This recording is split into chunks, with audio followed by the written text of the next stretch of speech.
ஆண்டவரும் இரட்சகருமான இயேசு கிறிஸ்துவின் ஈடு இணையற்ற நாமத்தில் அன்றன்றுள்ள அப்பம் வாசகர்களுக்கு எங்கள் அன்பின் வாழ்த்துக்கள். 2026 ஆண்டு ஏப்ரல் மாதம் 3ஆம் தேதி வெள்ளிக்கிழமைக்குரிய தின தியானம். இன்றைய தலைப்பு முட்களின் மத்தியில் ரோஜா. உன்னத பாட்டு 2ஆம் அதிகாரம் 1 வசனம் சொல்லுகிறது, நான் சாரோனின் ரோஜாவும் பள்ளத்தாக்குகளின் லீலி புஷ்பமுமாய் இருக்கிறேன்.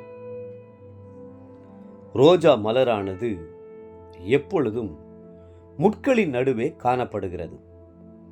பலத்த காற்று வீசும்போது இந்த ரோஜா பூவின் இதழ்கள் முட்களால் குத்தப்படுகின்றன.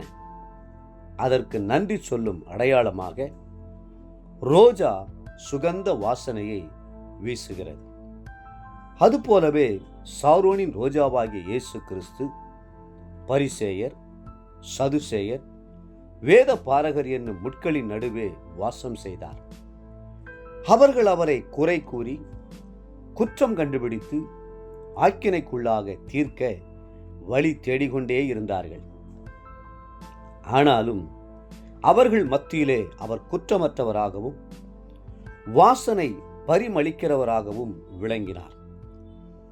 இயேசு கிறிஸ்துவுக்கே முள்ளும் உபத்திரவமும் இருந்திருக்குமானால் உங்களுடைய வாழ்க்கையிலும் முட்கள் குத்தத்தானே செய்யும். இயேசு இன்று உங்களை திடப்படுத்தி சொல்லுகிறார், உலகத்தில் உங்களுக்கு உபத்திரவம் உண்டு, ஆனாலும் திடன் கொள்ளுங்கள், நான் உலகத்தை ஜெயித்தேன்.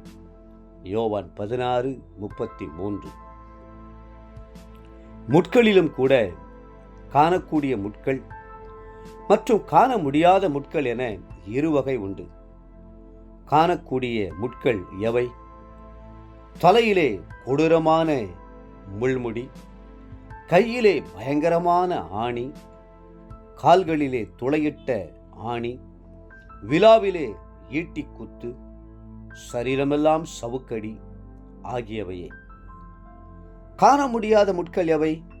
நிந்தை, அவமானம், கேலி, பரியாசம் ஆகியவையே. அவை சிலுவை பாதையிலும் கொல்கதா மேட்டிலும் அவர் இருதயத்தை எத்தனை நிந்தையின் முட்கள் குத்தின. இயேசு கிறிஸ்து தமக்கு சொந்தமானதிலே வந்தார். சொந்தமானவர்களோ அவரை ஏற்றுக்கொள்ளவில்லை.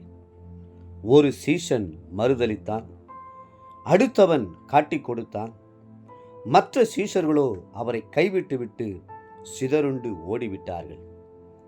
தனிமையாகிய முள் அவரை குத்தியது. என் தேவனே, என் தேவனே, ஏன் என்னை கைவிட்டீர் என்று கதறினார். எத்தனை வேதனையின் தொனி! ஒரு வாலிபனிடம் அவன் விரும்பிய பெண் தனக்கு ஒரு சிவந்த ரோஜா வேண்டுமென்று விரும்பி கேட்டான். அது ஒரு பனிக்காலமாய் இருந்தபடியால் அவன் தேடி அலைந்தும் அவனால் மலர்களை காண முடியவில்லை. அவனது வேதனை அறிந்த ஒரு நைட்டிங்கேல் பறவை அவனுக்காக வெகுநேரம் பறந்து சிவந்த ரோஜாவை தேடியது. முடிவாக ஒரே ஒரு வெண்மையான ரோஜா மொட்டை ஒரு செடியில் கண்டது. அதை சிவப்பாக்க அது மலர்கிற நேரத்தில் அதற்கு மேலே இருந்து ஒரு பெரிய முள்ளிலே தன்னுடைய நெஞ்சை அழுத்தியபடி ஒரு பாடலை பாட ஆரம்பித்தது. இருதயத்தில் குத்திய அந்த முள்ளினால் இரத்தம் பீரிட்டு வந்து அந்த வெள்ளை ரோஜாவை சிவப்பாக்கிற்று. பறவை செத்து மடிந்தது. ஆனால் சிவந்த ரோஜாவை பெற்றுக்கொண்ட அந்த வாலிபனோ அந்த தியாகத்தின் மேன்மையை அறிந்து கொள்ளவில்லை. தேவப்பிள்ளைகளே, உங்களுக்காக சிலுவையிலே சிவந்த ரோஜாவாக மலர்ந்த அவர், பிதாவே, இவர்களுக்கு மன்னியும், தாங்கள் செய்கிறது இன்னதென்று அறியாதிருக்கிறார்களே என்று மன்றாடியதை தியானித்து நாமும் மன்னிக்கும் சிந்தைக்கு நம்மை அர்ப்பணிப்போம். இன்றைய நினைவிற்கு யோவான் 19:34. போர் சேவகரில் ஒருவன் ஈட்டினாலே அவருடைய விலாவில் குத்தினான். உடனே இரத்தமும் தண்ணீரும் புறப்பட்டு வந்தது.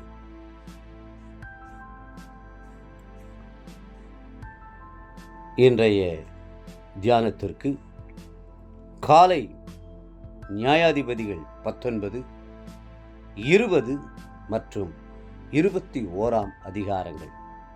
மாலை லூக்கா 7 அதிகாரம் 31 50 முடிய. அன்புக்குரிய அன்றனுள்ள வாசகர்களே, மீண்டும் உங்களை வாழ்த்துகிறோம். சாரோனின் ரோஜாவின் தியாகத்தை எண்ணி பாருங்கள். நீங்களும் மற்றவர்களை மன்னியுங்கள். கர்த்தர் உங்களை ஆசீர்வதித்து மென்மேலும் உயர்த்துவாராக. ஆமென்.